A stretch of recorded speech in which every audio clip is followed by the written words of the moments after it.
Welcome to our channel. ప్రస్తుతం శివాజీ గారు మాట్లాడిన మాటలు కేవలం మాటలుగా చూస్తే పర్వాలేదు, కానీ అది పెనుదుమారానికి దారితీసే విధంగా ప్రతి ఒక్కరూ ఇన్వాల్వ్ అయ్యి ప్రస్తుతం జరుగుతున్న సిచ్యువేషన్కి కారణమయ్యారు. అయితే ప్రస్తుతం దాని గురించి, ఆ టాపిక్ గురించి మనతో మాట్లాడడానికి ఫైర్ బ్రాండ్ ఉన్నది ఉన్నట్టుగా కుండ బద్దలు కొట్టినట్టు మాట్లాడే కృష్ణకుమారి గారు మనతో ఉన్నారు.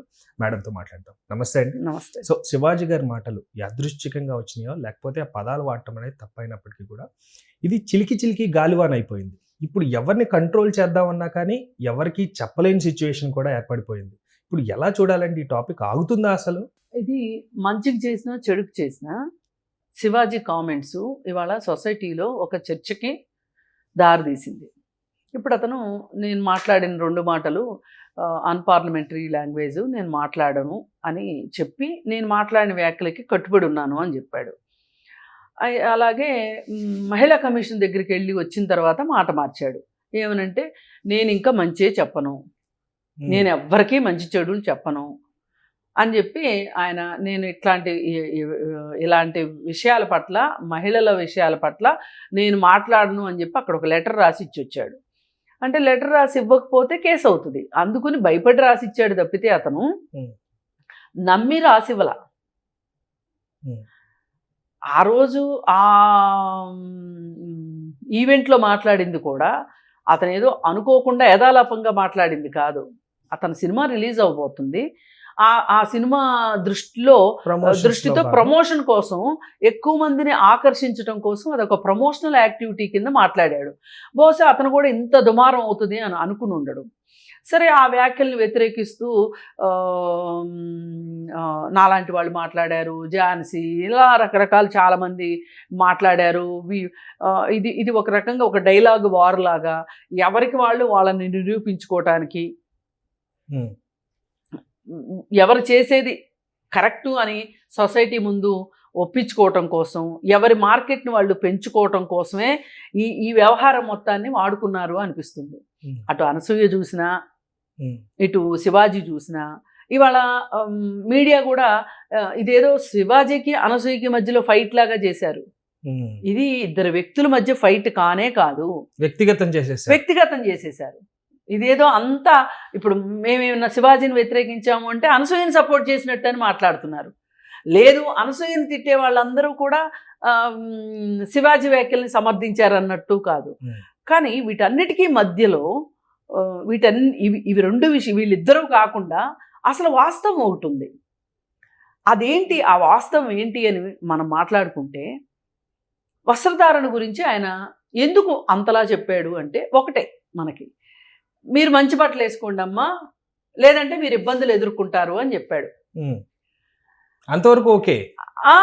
ఇక్కడే అసలు పాయింట్ ఉంది. ఎవరి వల్ల ఇబ్బందులు ఎదుర్కొంటారు? సాటి ఆడవాళ్ళ వల్ల కాదు కదా, మన ఇంట్లో పెరిగే కుక్కల వల్ల కాదు కదా, మన ఇంటి దగ్గర ఉన్న చెట్ల వల్ల కాదు కదా, చెట్ల మీద ఉన్న పక్షుల వల్ల కాదు కదా. ఎవరి వల్ల ఇబ్బంది పడతారు? అబ్బాయిల వల్ల ఇబ్బంది పడతారు. అబ్బాయిల వల్ల ఇబ్బంది పడే విషయాన్ని ఈయన ఒక అమ్మాయి బట్టలు సరిగా వేసుకోకపోతే ఆ అమ్మాయిని అబ్బాయిలు ఏడిపిస్తారు, చూసే దృష్టి మారిపోతుంది అనేది ఈయన దృష్టి మారడం కాదు, వాళ్ళ లోపల ఉన్న దృష్టి బయటకు వస్తుంది అని చెప్పాడు. పైశాచికత్వాన్ని మీరు రెచ్చగొడుతున్నారు అన్నట్ట. ఆయన అనేది ఏంటంటే, మీరు ఇట్లాంటి బట్టలు వేసుకుంటే కనుక మీరు ఇబ్బందులు పాలవుతారు అంటే, నేను అదే శివాజీకి స్ట్రైట్ క్వశ్చన్, ఎవరి వల్ల? అబ్బాయిల వల్లే కదా. లేదు అంటే మన టేబులో, ఫ్యానో, కుర్చీయో వీటి వల్ల రాదు కదా, అబ్బాయిల వల్లే కదా. అంటే అబ్బాయిల్లో నిద్రాణంగా ఉన్న కోరికలు నిద్రలేస్తాయి, అమ్మాయిల్ని ఏడిపించవచ్చు. ఎందుకు అంటే మనం ఈ మాట చెప్పొచ్చు, మీరే మమ్మల్ని రెచ్చగొట్టారు అనే మాట చెప్పి తప్పించుకోవచ్చు అనే ఉద్దేశంతో శివాజీ మాట్లాడాడు. దీనిని మనము ఎంతవరకు సపోర్ట్ చేయగలుగుతాం? ఈయనే కాకుండా గరికపాటి నరసింహారావు కూడా ఇలాగే మాట్లాడాడు. 50 ఏళ్ల వాడిని నేనే ఆగలేకపోతున్నాను, 20 ఏళ్ల పిల్లలు ఎట్లా ఆగుతారు అని చెప్తున్నాడు.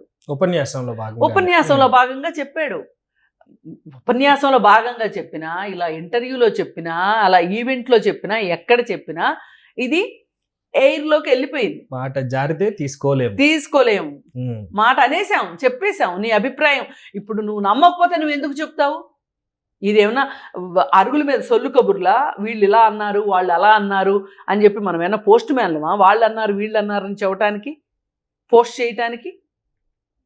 మీరు ఆయన ఒక ప్రవచనకారుడిగా, ఈయన ఒక సినిమా యాక్టర్గా వీళ్ళు మాట్లాడుతున్నారు అంటే మీరు నమ్మితేనే కదా మాట్లాడతారు. మీరు నమ్మేదాని వెనుక సత్యం లేదు అని చెప్పదలుచుకున్నా నేను. అబ్బాయిలు వాళ్ళ వికారానికి అమ్మాయిల వస్త్రధారణే కారణము అని చెప్పటం అనేది కరెక్ట్ కాదు. ఇది ఇది ఇది ప్రతి ఒక్కళ్ళు అర్థం చేసుకోవాలి. పైగా అత్యాచారాలు జరగటానికి చాలా కారణాలు ఉన్నాయి. అవన్నీ వదిలిపెట్టేసి ఆడవాళ్ళ బట్టలే కారణము అని చెప్పి మాట్లాడటం అంటే, పైగా ఈయన నేను ఇప్పుడు ఎందుకు మాట్లాడాల్సి వచ్చింది అనే దానికి ఒక జస్టిఫికేషన్ ఇచ్చుకున్నాడు శివాజీ. ఏంటది? నిధి అగర్వాల్ విషయం జరిగింది కదా, అది చూసి నేను చెలించిపోయి, ఆ తర్వాత వెంటనే సమంతకు జరిగింది కదా, అందుకని నేను చెలించిపోయి ఇలా మాట్లాడుతున్నాను అని చెప్పాడు. అలా చెలించిపోతే నువ్వు చెప్పాల్సిన మాట ఏంటి? నీ ఆలోచన విధానం సరిగా ఉంటే, నువ్వు పాపులారిటీ కోరుకోకుండా వాస్తవమే మాట్లాడాలి అనుకుంటే నువ్వు మాట్లాడాల్సింది ఏంటి? అలా ఆడవాళ్ళు బయటకు వస్తే ఇలా కాట్ల కుక్కల్లాగా, చొంగగార్చుకునే కుక్కల్లాగా మీరు వాళ్ళ మీద పడిపోతే ఎట్లా? ఇది పడిపోవడం కరెక్ట్ కాదు. ఒక మనిషికి లక్షణం కాదు అది. ఇప్పుడు స్త్రీ సమానత్వము ఇవన్నిటి దాకా కూడా వెళ్ళక్కర్లా. ఒక మనిషిని ఇట్లా చేయొచ్చా? ఒక మగ మనిషినైనా ఇంకో మగ మనిషిని చేయొచ్చా? ఒక ఆడ మనిషిని ఇంకో ఆడ మనిషిని చేయొచ్చా? పాయింటే కదా. చేయకూడదు కదా. ఇది కదా మనం మాట్లాడుకోవాల్సింది. అరే మనము మనుషులవి, ఆలోచించగలిగిన శక్తి ఉన్న మనుషులవి. మనం మనుషులుగా ఉండాలి. విచక్షణ కోల్పోతున్నాము. విచక్షణ కోల్పోకూడదు. సంయమనం పాటించాలి. అసలు ఈ వివాదానికి ఫుల్ స్టాప్ పడే అంశం మనకి ఏమైనా కనిపిస్తుందండి? లేకపోతే ఇది ఇంకా కొనసాగింపుగా ఎంతవరకు వెళ్ళిపోతుందండి? ఇది ఆగదు. ఇప్పుడు డిస్కషన్ నడుస్తూనే ఉంటుంది. ఎక్కడి వరకు జరగాలంటే నా ఉద్దేశం కూడా, అసలు ఒక మనిషి నా హక్కు అనేదానికి ఎంత చట్టబద్ధత ఉంది అనేదాకా వెళ్ళాలి ఇది. కానీ ఆయన సారీ చెప్పినప్పటికీ కూడా జరుగుతుందంటే సారీ విషయం కాదు ఇక్కడ.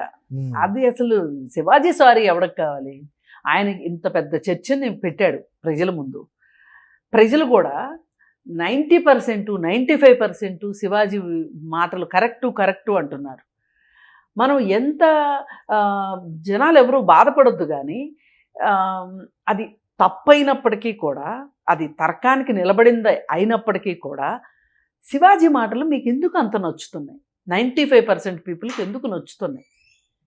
లేదు అనుకుంటే ఒకరు మెజారిటీ వైపు మనం ఉండటం కరెక్ట్ అనుకుంటున్నారా? మనకు సేఫ్టీ ఉంటుంది, మెజారిటీ వైపు ఉంటే సేఫ్టీ అనుకుంటున్నారా? ఇప్పుడు నాకు అందుకే ఇక్కడ ఒక మాట గుర్తొస్తుంది. మంచి అన్నది మాల అయితే నేను మాలనవుతానని చెప్పి అన్నట్లు, ఎంతమంది ఎన్నన్నా మాట్లాడినివ్వండి, ఎంత పర్సంటేజ్లన్నా రానివ్వండి, నేను చెప్పాలనుకున్నది మట్టుకు ఖచ్చితంగా నేను నాలాంటి వాళ్ళు చెప్పి తీరుతారు. నేను ఒక్కదాన్నే కాదు, నాలాంటి వాళ్ళు చాలామంది ఉన్నారు ఇవాళ బయటకు వచ్చి మాట్లాడుతున్న వాళ్ళు. మేము మాట్లాడతాం. ఏం మాట్లాడతాం? ఎందుకు మాట్లాడతాం? ఇవాళ మన దగ్గర చట్టం అనేది ఒకటి ఉంది. యానిమల్ సినిమాలలాగా చట్టం లేకుండా లేదు. యానిమల్ సినిమా మొత్తం మీద మీరు చూడండి, ఒక పోలీస్ ఉండడు, ఒక కోర్టు ఉండదు, ఒక పోలీస్ స్టేషన్ ఉండదు, ఒక చట్టం ఉండదు. వాడు ఏం చేయదలుచుకుంటే అది చేస్తా వెళ్తాడు. ఫ్రీ అంతే, ఫ్రీ బర్డ్ లాగా చేసుకుంటా వెళ్తాడు. ఇవాళ సొసైటీలో అలా కుదురుతుందా? మీరు చెప్పండి. ఇంపాసిబుల్ కదా. ఇప్పుడు నాకు ఏదన్నా ఒక లాభం జరుగుతుంది అని నేను చట్టం వద్దు అనుకుంటే ఆ ఉచ్చులో నేనే పడతాను తర్వాత. అందుకని చట్టం అనేది మనకు ఒకటి ఉంది. ప్రతి పౌరుడు చట్టబద్ధంగా వ్యవహరించాలి, చట్టబద్ధంగా ఆలోచించాలి, చట్టబద్ధమైన పనులే చెయ్యాలి అని మనం పెట్టుకున్నాం. లేకపోతే శిక్షార్హులని పెట్టుకున్నాం. మరి దీన్ని కాదంటే ఎట్లా? ఒక చిన్న ప్రశ్న అండి.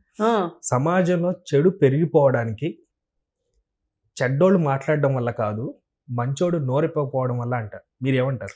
100%. ఉమ్. 100%. శివాజీ లాంటి అర్ధసత్యాలతో ఉన్న మనిషి మాట్లాడి ఇవాళ సమాజం మొత్తం మద్దతు నాకు ఉంది అని చెప్పి ఎవరైనా అనుకుంటే అది చాలా పొరపాటు. శివాజీ మాట్లాడింది అమ్మాయిలు సరిగా డ్రెస్ వేసుకోకపోతే అబ్బాయిలు దగ్గర నుంచి మీకు ఇబ్బంది వస్తుంది అని చెప్పాడు. ఇది కరెక్టా? రోడ్డు పైన ఒక అమ్మాయి వెళ్తూ ఉంటుంది, ఒక అబ్బాయి శివాజీ చెప్పాడు కదా అని చెప్పి వెళ్ళి ఆ అమ్మాయిని ఏదైనా ముట్టుకుని కానీ కామెంట్ చేసి కానీ లేకపోతే ఏ రకంగా ఇబ్బంది పెడితే చట్టం వచ్చేస్తుంది అక్కడికి. అమ్మాయి కంప్లైంట్ చేస్తే చట్టం వస్తే అరెస్ట్ చేసి లోపల పెడితే శివాజీ వస్తాడా? శివాజీ వస్తాడా? నేను ఈ 95% తల్లిదండ్రులకి వీళ్ళలో ఈ 95%లో పెళ్లి కాని వాళ్ళు ఉండొచ్చు, పెళ్ళైన వాళ్ళు ఉండొచ్చు, తండ్రులు ఉండొచ్చు, తాతలు ఉండొచ్చు, ఎవరైనా ఉండొచ్చు. మీ అందరికి నేను ఇదే సూటి ప్రశ్న వేస్తున్నా. ఎందుకు మగపిల్లలకి ఇంత హక్కులు ఉన్నాయి అనుకుంటున్నారు? అచ్చోసిన ఆంబోతుల్లాగా మీరు వాళ్ళకి హక్కులు ఉన్నాయని మీరు ఎందుకు అనుకుంటున్నారు? ఒక అమ్మాయి కనిపిస్తే మేము చేస్తాము అనే మాట మీ నోట్లోంచి ఎందుకు వస్తుంది? దీన్ని మీరు సమర్థిస్తారా? సరే అనసూయ అనుకుందాం, సరిగా బట్టలు వేసుకోలేదేనే అనుకుందాం. ఆమె పైన మీరు ఆమెకు తెలియకుండానో ఆమెకు తెలుసో మీరు కామెంట్ చేస్తే ఆమె కంప్లైంట్ చేయనంత వరకు పర్వాలేదు, కానీ ఆమె ఎక్కడన్నా రోడ్డు మీద కనిపించినప్పుడు ఆట పట్టిస్తాము అని అంటే అదేమంటే నువ్వు బట్టలు సరిగా వేసుకోలేదు కాబట్టి నేను ఆట పట్టించాను అంటే పోలీసుల దగ్గర ఈ సమాధానం కుదురుతుందా? మనం ఎందుకు మరి సమాజాన్ని తప్పుదో పట్టిస్తున్నాము? శివాజీ లాంటి వాళ్ళు ఎందుకు తప్పుదో పట్టిస్తున్నారు? అలాగే ఆ పెద్ద మనిషి గరికపాటి నరసింహారావు ఎందుకు సమాజాన్ని తప్పుదో పట్టిస్తున్నాడు? వీళ్ళ మాటలు వింటే గనక ఏ పిల్లవాడైనా సరే తెలిసి తెలియని వయసులో అవును నాకు హక్కు ఉంది, ఆ అమ్మాయి సరిగా బట్టలు వేసుకోలేదు అందుకే నేను ఏమైనా చెయ్యొచ్చు అని చెప్తే చట్టం ఒప్పుకుంటుందా? చట్టం నుంచి వీళ్ళు మనం పిల్లల్ని కాపాడుకోగలుగుతారా? ఇవాళ ఒక 22 ఏళ్ల పిల్లవాడు అంటే ఆ పిల్లవాడు చదువుకోవాలి, ఆ పిల్లోడు అవసరమైతే విదేశాలు వెళ్ళాలి, లేదు అనుకుంటే ఇక్కడ ఉద్యోగం చేయాలి. ప్రైవేట్ ఉద్యోగమా ప్రభుత్వ ఉద్యోగమా అనేది వేరే విషయం. మైండ్ మారే టైం కదా. నో మైండ్ సంగతి ఒకసేపు పక్కన పెట్టండి. ఇప్పుడు ఇతని మీద ఒక కేసు ఉందనుకోండి, పోలీస్ వెరిఫికేషన్ జరుగుతుంది, నీకు పాస్పోర్టే రాదు పోలీస్ వెరిఫికేషన్లో నీ మీద కేసు ఉంది అంటే మొదట్లోనే మోసం. మరి అప్పుడు వచ్చి వాళ్ళకి పాస్పోర్ట్ ఇప్పిస్తారా ఈ గరికపాటి నరసింహారావును ఈ శివాజీ వచ్చి? నేను అందుకే వాళ్ళిద్దరి గురించి నేను ఎక్కువ వర్రీ కావట్లేదండి. వాళ్ళిద్దరు మాట్లాడేశారు, అయిపోయింది. కానీ 95% మంది శివాజీ వ్యాఖ్యలు కరెక్ట్ అంటున్నారే. మీ పిల్లలు ఎవరైనా సరే ఇలా దొరికిపోతే శివాజీ వచ్చి జామీన్ ఇస్తాడా? మీ చావు మీరే చావాలి, కుక్క చావు చావాలి. ఇది మీరు పిల్లలకి మీరు అది అర్థం చెయ్యాలి. వాళ్ళు ఎలా అన్నా ఉండనివ్వండి, మీకు ఆ హక్కు లేదు అని చెప్పాలి. 30 సెకండ్ల పాటు ఏ అమ్మాయిని తేరిపార చూసే హక్కు లేదు అని చెప్పి పిల్లల్ని పెంచండి. ఇది బేసిక్ ఎడ్యుకేషన్. ఒక లీగల్ ఎడ్యుకేషన్ అవసరం ఉన్న పరిస్థితుల్లో మన సమాజం ఉంది ఈరోజు. ఇట్లాంటి పరిస్థితుల్లో మీలాంటి అడ్డదిడ్డంగా మాట్లాడే వాళ్ళు వచ్చేసేసి మీ ఇష్టం, మీరు మగాళ్ళరా బుజ్జి అంటే సరిపోద్దా? ఎవరు బాధ్యత వహిస్తారు? ఇప్పుడు ట్రాఫిక్ కంట్రోల్ ఉందండి మనకి, సిగ్నల్ వ్యవస్థని మనం ఒక్కొక్కసారి ఇష్టం ఉన్నా ఇష్టం లేకపోయినా పాటించాల్సిందే. నేను ఈ సిగ్నల్ వ్యవస్థ కోసం వల్ల నేను వెయిట్ చేయాల్సి వస్తుంది అని సిగ్నల్స్ ఆపేసి మీ ఇష్టం అన్నాం అనుకోండి, అస్తవ్యస్తం అవుతుంది. వెహికల్స్ యాక్సిడెంట్లు కావచ్చు, మనుషులు చచ్చిపోవచ్చు, వెహికల్స్ డ్యామేజ్ కావచ్చు, ఊహకందని విషాదం జరుగుతుంది, ప్రాణాలు కూడా కోల్పోతాం. ఎందుకు? సిగ్నలింగ్ వ్యవస్థకి చట్టబద్ధత ఉంది కాబట్టి దాన్ని మనం గౌరవిస్తున్నాం, దాన్ని యాక్సెప్ట్ చేస్తున్నాం. మనం కంట్రోలింగ్ అనేది ఇంపార్టెంట్ అంటారా మీరు? Yes, self control. నేనేం చేయొచ్చు, నేనేం చేయకూడదు, డూస్ డూ నాట్స్. ఇది నేర్పించాలి పిల్లలకు మనం ఈవేళ. అంతేగాని మీ ఇష్టం చెలరేగిపోండి. అసలు మొన్న నిధి అగర్వాల్ విషయంలో అక్కడికి వచ్చి ఆ అమ్మాయిని అల్లరి పెట్టిన వాళ్ళని జూమ్ కెమెరాల్లో చూసి వాళ్ళని అరెస్ట్ చేసి ఉంటే తెలిసి ఉండేది.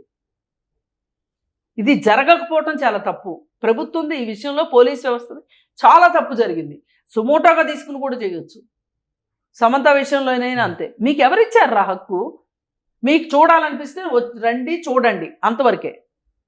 వాళ్ళు ముట్టుకునే హక్కు ఎవరిచ్చారు మీకు? మీద మీద పడే హక్కు ఎవరిచ్చారు?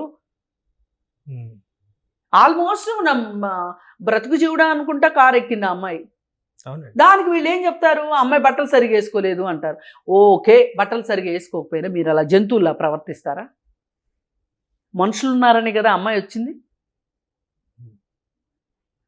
ఇది నేర్చుకోవాలి. ఇది మనము మన పిల్లలకి నేర్పించాలి, యువతకి నేర్పించాలి. కాన్స్టెంట్గా మనము చెప్పాల్సింది ఏంటంటే, మీడియా ద్వారా కావచ్చు, లేకపోతే సినిమాల ద్వారా కావచ్చు, ఏ రకంగానైనా మనము మొన్న కోర్టు సినిమా వచ్చింది. పోక్సో యాక్ట్ గురించి బ్రహ్మాండంగా ఒక చర్చ జరిగింది సమాజంలో. హెల్దీ ఇలాంటివి మాట్లాడండి.